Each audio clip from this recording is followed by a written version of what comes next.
Hi hello ನಮಸ್ತೆ, welcome back to Navya Vinay YouTube channel. ಇವತ್ತು ನಾವು ಸೀಸನಲ್ ಸ್ಪೆಷಲ್ ಮತ್ತು ಬಾಯಲ್ಲಿ ನೀರೂರಿಸುವಂತಹ ಮಾವಿನ ಹಣ್ಣಿನ ಕಡುಬನ್ನು ಮಾಡೋಣ.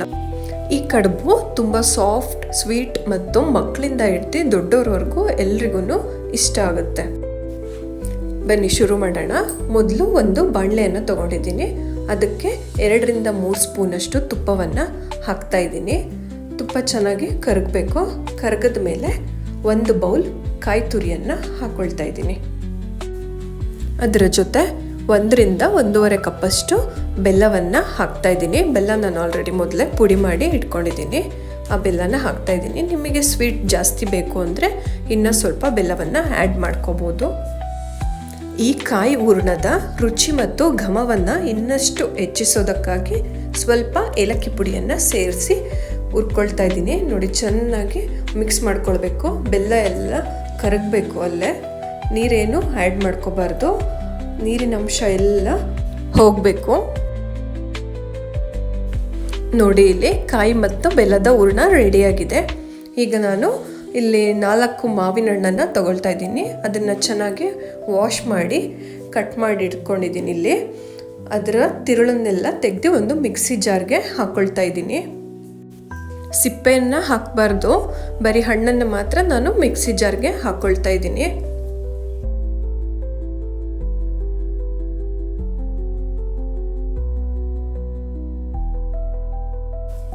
ಈ ಮಾವಿನ ಹಣ್ಣಿನ ಜೊತೆ ನಾನು 3 ಸ್ಪೂನಷ್ಟು ಅಕ್ಕಿ ಹಿಟ್ಟನ್ನು ಹಾಕ್ತಾ ಇದ್ದೀನಿ ಮತ್ತು 1 ಸ್ಪೂನ್ ಕಾರ್ನ್ಫ್ಲೋರನ್ನು ಹಾಕಿದ್ದೀನಿ. ಇದನ್ನು ಮಿಕ್ಸಿ ಮಾಡ್ಕೊಂಡು 1 ಬೌಲ್ಗೆ ಶಿಫ್ಟ್ ಮಾಡ್ಕೊಂಡಿದ್ದೀನಿ. ನೋಡಿ, ಇಲ್ಲಿ ಮಾವಿನ ಹಣ್ಣಿನ ಮಿಶ್ರಣ ಕೂಡ ರೆಡಿ ಇದೆ. ಈಗ ನಾನು ಬಳೆ ಎಲೆಯನ್ನು ನೀಟಾಗಿ ವಾಶ್ ಮಾಡಿ ಕಟ್ ಮಾಡಿ ಇಟ್ಟಿದ್ದೀನಿ. ಎಲ್ಲ ಬಳೆದ ಎಲೆಗೂ ಒಂದು ಸ್ವಲ್ಪ ತುಪ್ಪವನ್ನು ಹಾಕಿ ಸವರಬೇಕು. ಹಾಗೆ ನೀವಿನ್ನೂ ನನ್ನ ಚಾನಲ್ಗೆ ಸಬ್ಸ್ಕ್ರೈಬ್ ಆಗಿಲ್ಲ ಅಂದರೆ ಸಬ್ಸ್ಕ್ರೈಬ್ ಮಾಡೋದನ್ನು ಮರಿಬೇಡಿ. ನೋಡಿ, ಎಲ್ಲ ಬಳೆದ ಎಲೆಗೂ ತುಪ್ಪವನ್ನು ಹಾಕ್ತಾ ಇದ್ದೀನಿ.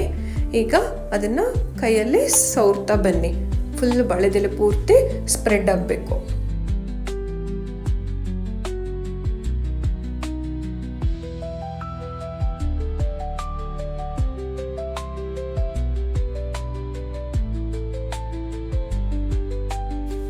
ಇಲ್ಲಿ ನೋಡಿ, ಎಲ್ಲ ಬಳೆದೆಲೆಗೂ ತುಪ್ಪ ಸವರಿ ರೆಡಿ ಇದೆ.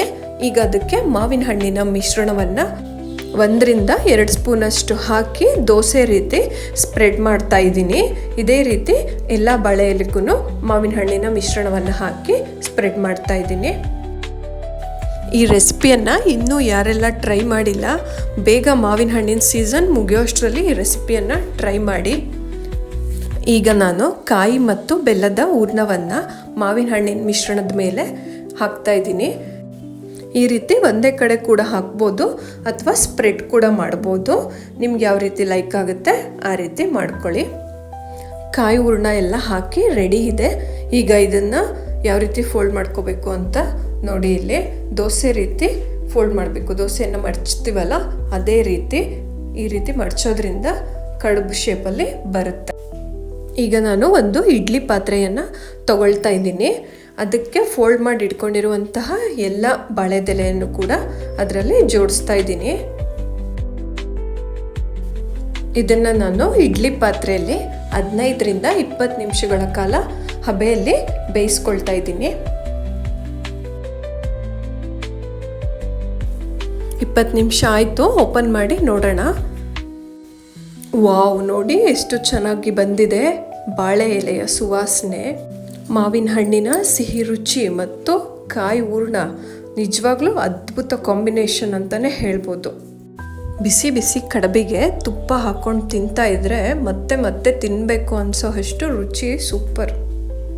ಮಾವಿನ ಹಣ್ಣು ಕಡುಬು ರೆಸಿಪಿ ನಿಮಗೆ ಇಷ್ಟ ಆದರೆ ನೀವು ಕೂಡ ಮನೆಯಲ್ಲಿ ಟ್ರೈ ಮಾಡಿ. ಈ ವಿಡಿಯೋ ನಿಮಗೆ ಇಷ್ಟ ಆದರೆ ಲೈಕ್ ಮಾಡಿ, ಶೇರ್ ಮಾಡಿ ಮತ್ತು ಇದೇ ರೀತಿ ಹೆಚ್ಚಿನ ರೆಸಿಪೀಸ್ಗಾಗಿ ನನ್ನ ಚಾನಲ್ನ ಸಬ್ಸ್ಕ್ರೈಬ್ ಮಾಡೋದನ್ನು ಮರಿಬೇಡಿ. ಧನ್ಯವಾದಗಳು. ಮತ್ತೆ ಮುಂದಿನ ವಿಡಿಯೋದಲ್ಲಿ ಭೇಟಿಯಾಗೋಣ.